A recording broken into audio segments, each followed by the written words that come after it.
So how can we use market efficiency? We've learned what market efficiency tells us we can't do and the many different ways in which we can't earn a profit as traders. But there's actually some useful things that it tells us that we can do. And perhaps at the forefront of these is the idea of the event study.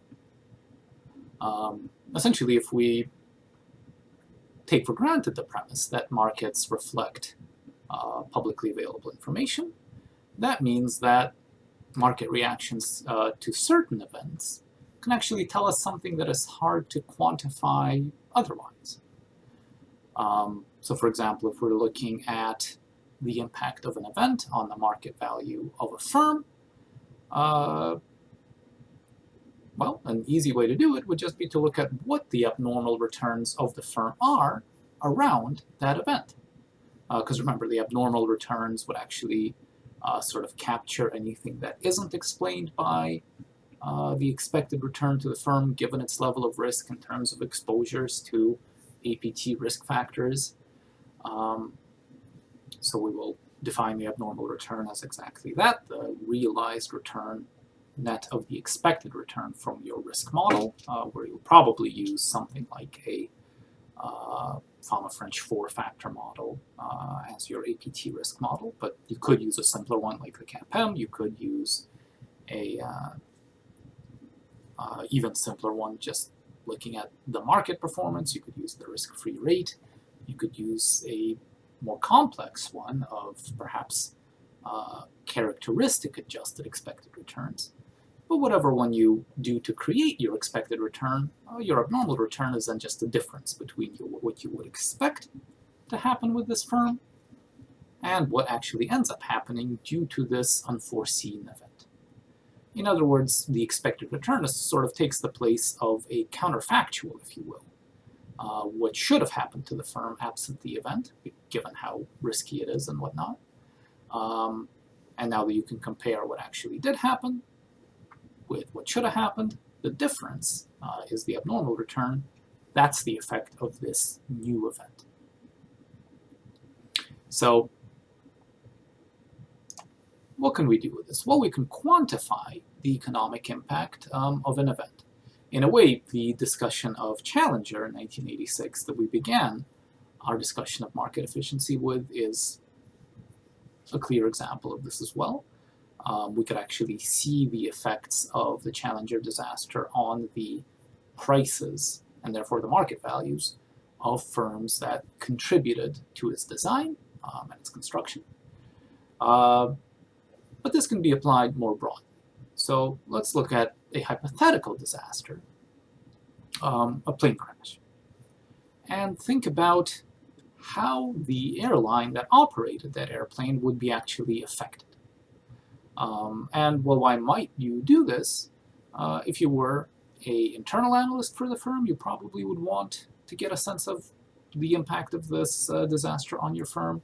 If you were an analyst following the firm at a sell-side brokerage, you'd want to do the same. If you were a shareholder, you'd want to do that. In other words, there's a wealth of concerned parties, all of whom would like to know what the economic effect of this disaster is. But how could they actually do this? Well, it's hard to do this directly.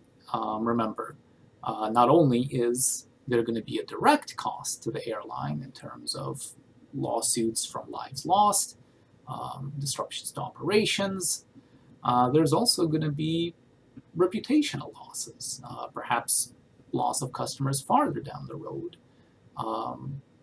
In fact, there may be a lot of second-order effects that are really hard to comprehensively list and quantify. So instead of doing that, instead of creating a laundry list of possible effects and then trying to perhaps apply fundamental analysis, here's how I think the cash flows to the firm will change due to this and that and the other, what we can do is we can actually just look at the overall market expectations of this impact. And that'll actually tell us what sort of the aggregate effect, including second-order effects of this disaster is on the firm. Why? Well, precisely because efficient market hypothesis suggests that the market should incorporate, depending on how strongly you believe market efficiency holds, a lot of information. Remember, we sort of concluded our discussion of EMH with the idea that markets in the US at this time are mostly efficient. So that means that even if we don't incorporate literally all possible information about this airline, we'll incorporate a lot of it, even if there's some private information perhaps that would only be captured in the strong form of EMH that we might miss. We'll still pick up a lot, and it may be more comprehensive than this sort of direct attempt to quantify every single first and second and, well, perhaps even third order effects of this disaster on the operations of the firm in the years to come. So how could we do this?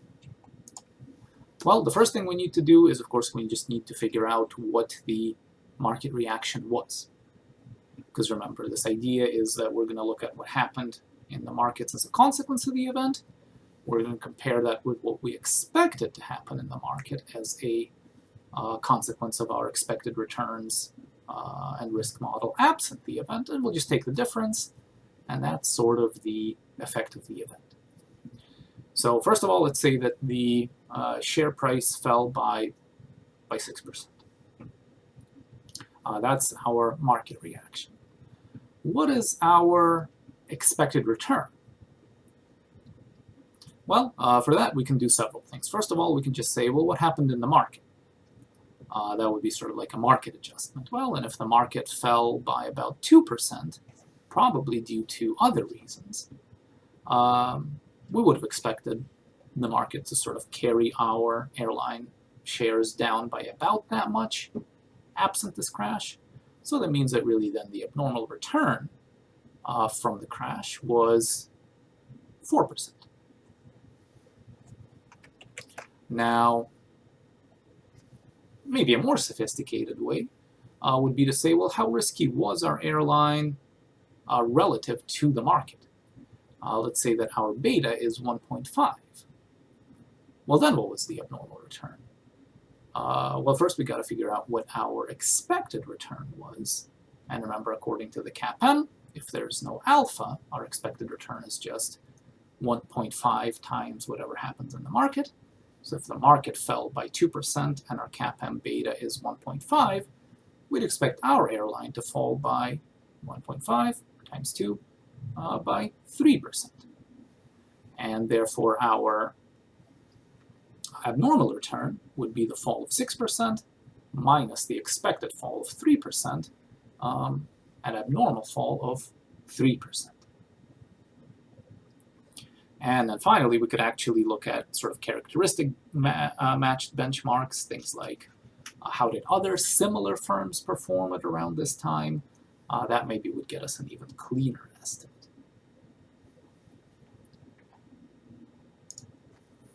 So what can we then say about the actual dollar effect of this disaster? Well, the value effect is going to be the abnormal return, in other words, the percentage effect, times the market value, the sum that was affected by that percentage. So if we wanted to use just the market-adjusted figure, we should get a a abnormal value effect of 40 million. Why? Well, because we had a negative 4% return, and we had a market cap of 100 million. So what was 4% of 100 million?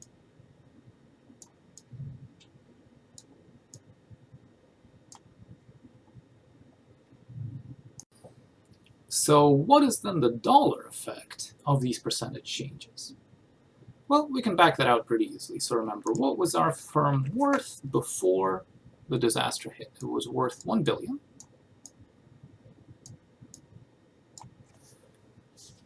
And now we have isolated that, let's say, under the market-adjusted abnormal return measure.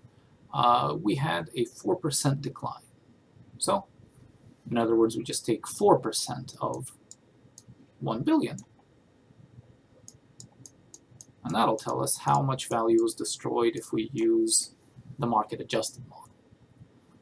And of course, if there is 1,000 million in 1 billion, 4% of that would be 40 million. So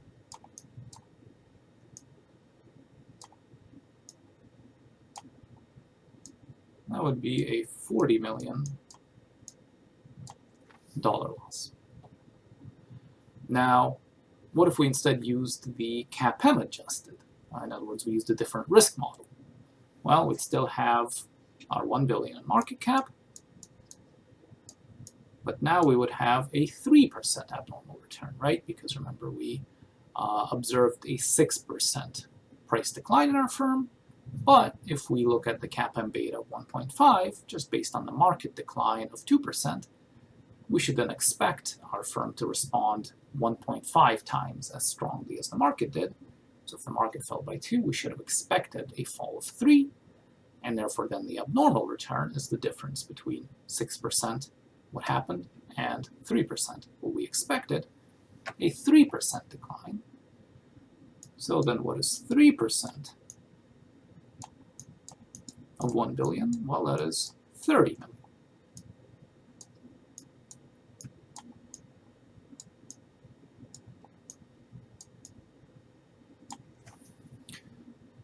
And then we could maybe get an even more refined version by using an even better measure of expected returns, perhaps using the performance of some characteristic matched firms, perhaps in the same industry, perhaps ones using similar amounts of leverage, size, market to book, and so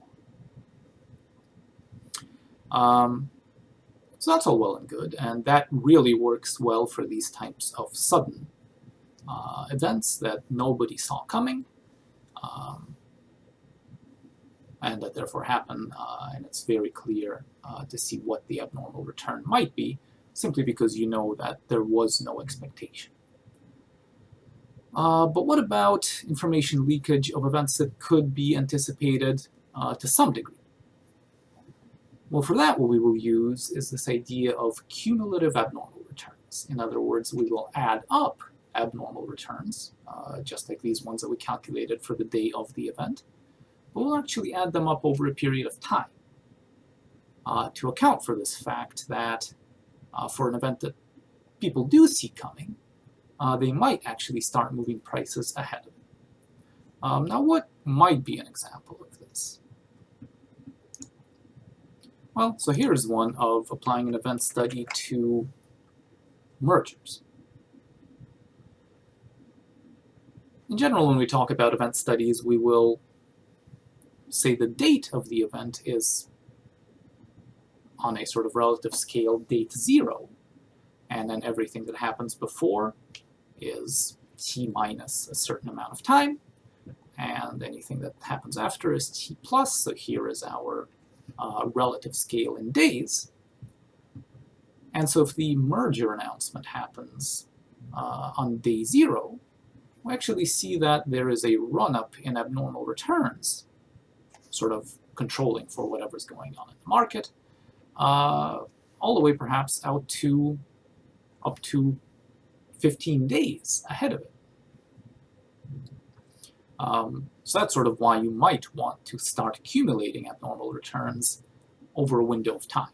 How much of a window would we want? Well, we'd probably want then something like 15 days.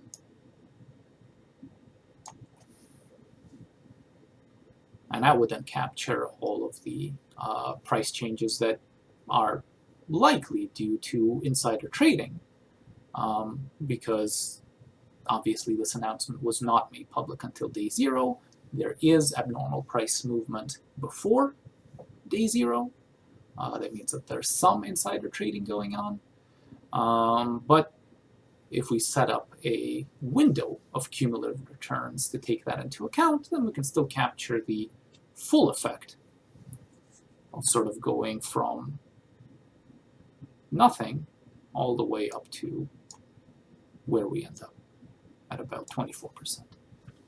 And the other thing is, yeah, of course, insider trading is not great for the markets, but it seems like, at least in the scope of this study, it was reasonably controlled because there was still a substantial leap in prices from about 12% abnormal to about then 24% abnormal. In other words, there was still a big jump even after some of the anticipation effects had already taken place. But of course, this shows that this was a partially anticipated event. And then one may think about, well, what would happen actually if an event was even more fully anticipated? Well, then you would have this sort of day of portion of the jump shrink, and if the event was, let's say, fully anticipated, this would actually shrink all the way down to pretty much nothing. It would go all the way up, and on the day of the announcement, well, if it was fully anticipated, there wouldn't really be very much surprise left for anyone. So how do you then try to estimate the economic magnitude of an event? We'll actually have some work on that using options data, option applied probabilities, and that's going to be in the link below. So you can still use event studies with partial anticipation. The cure to a reasonable amount of anticipation is just sort of a longer window over which you will accumulate cumulative abnormal returns, or what we call CARs. And if there is an even higher degree of anticipation, you can't really take this window back too far, because then you start capturing who knows what if you go back, 100 days. But then what you can do is you can maybe infer the implied probability of the event, and then adjust your market reaction based on that. So who uses event studies? Well, actually, a lot of people do. So obviously, as we talked about the importance of insider trading in sort of these pre-announcement drift partial anticipation effects that you will observe in many event studies for the events that are not a complete surprise, that somebody has insider knowledge of, often you will actually see that knowledge filter out into the market through insider trading. And so when the SEC wants to bring an insider trading case, they will actually often use an event study to motivate it. Academics, of course, want to use it to measure the economic significance of events because, again, it's really hard to sort of deterministically encapsulate all of the possible second and third order effects of an event by enumerating them. So a better way to do it is just to use this type of abnormal market reaction to try to get an estimate of, let's say, the effect of a new regulatory change, or the effect of a corporate event, or the effect of some sort of trade. All of these can actually be estimated in academic studies using event study approaches. And when it comes to the courts, oftentimes that's actually what will be used to measure damages as well. So anytime that there's an accusation that some sort of action has hurt a firm, one way to actually measure by how much would be to look at an event study in terms of abnormal price changes over a period of time around the event over which the alleged damages took place.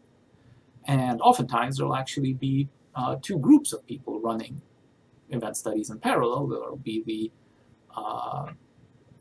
plaintiffs, legal consultants, and oftentimes they'll actually hire a team of economic consultants that will run this event study for them, where they'll try to show that the abnormal returns were really big and the economic damage, as measured in cumulative abnormal returns, perhaps multiplied by market cap, was really sizable. And on the other hand, for the defendant, they'll also probably hire some economic consultants to show, well, maybe if you use a different expected return model, the abnormal returns aren't as great, and maybe the cumulative abnormal returns, and therefore the value effect of this event are much lower. So this is actually a very sort of widely used approach, very common in the legal field, as sort of assisted by economic consultancy, common in academics, and in the regulatory approach to US markets as well. So this is one that's well worth learning.